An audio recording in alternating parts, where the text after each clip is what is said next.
shooters there have been in America over the last 10 years? Counting or not counting gang violence?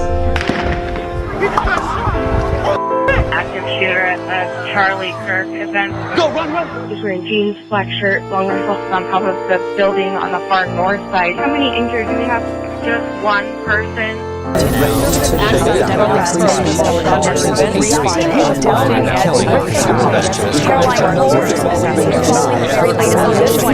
Case 251-403-576. State of Utah versus Tyler James Robinson. Could you state your name? Tyler James Robinson. Just last week, a great American, Charlie Kirk, was heinously assassinated for speaking his mind.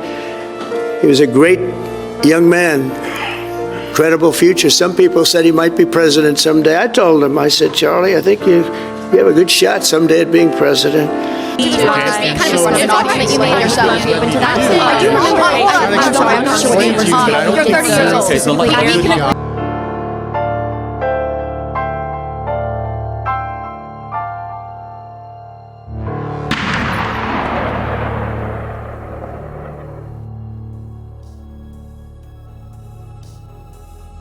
I didn't choose to be the symbol of this nation. I was chosen. They painted me on flags, forged me into coins, carved me in stone above courts and congresses. I was there, above the convention in Philadelphia. I watched them sign their names beneath an idea. I circled over Gettysburg, where brothers tore each other apart just to keep the Union whole. I flew with the bombers over Berlin. I stood watch during the long, cold silence between Moscow and Washington. I've seen America fight tyrants. I've seen her free the enslaved. I've seen her send men to the moon just because she could. But now I ask you, is this still the same country? Are you still the same people?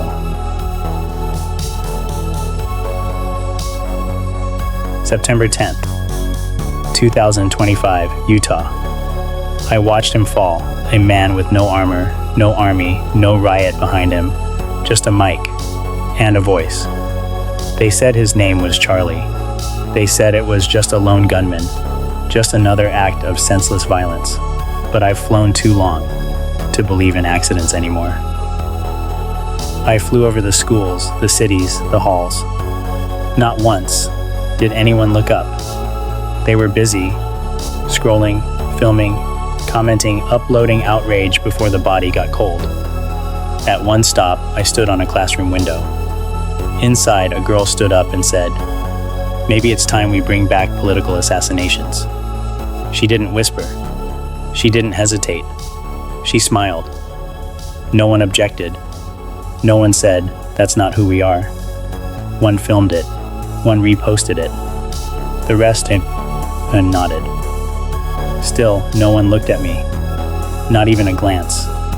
Maybe I've become too familiar. Just another patch on a backpack, next to a Starbucks sticker and a pride flag.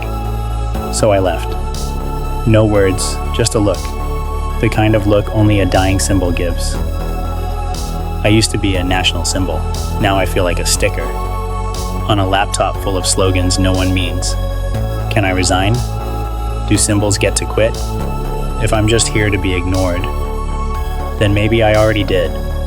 Sometimes I wonder, if Washington came back, would he feel pride?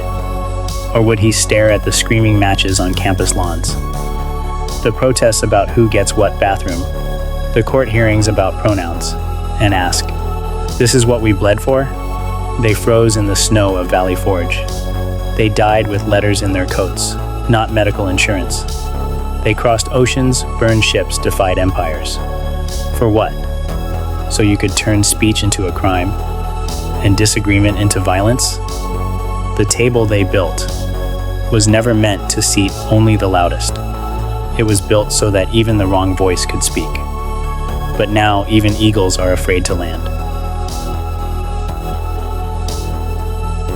If he walked in now, coat soaked, boots muddy, scroll in hand, would they cheer? Or would they ask what party he's with? Would they fact check his quotes, cancel his slave ownership, blur his face in textbooks, and call him problematic? And I wonder, If I, the eagle, land on the wrong roof, watch the wrong video, pause too long outside the wrong classroom, yeah, will they come for me too? I haven't even spoken, but in this new America, silence gets reinterpreted every day. So maybe I'm not flying above freedom anymore. I'm fleeing from something that wears its face. You don't need to agree with me. You don't need to cheer for me. But you once promised to let me speak. Freedom doesn't begin with a slogan. It begins with letting someone finish their sentence. Even if it hurts, especially if it hurts. Before you tweet, scream, flag, or cancel. Just look back once. They're still standing in the snow, waiting to see what you've done with their gift. I speak not to defend myself. I speak to remind you. You chose me once, to soar above your battles, not take sides. To stand for unity, not noise. And because you chose me, I have a duty to say this. Don't forget who we are. Don't forget who we were meant to be. Maybe it's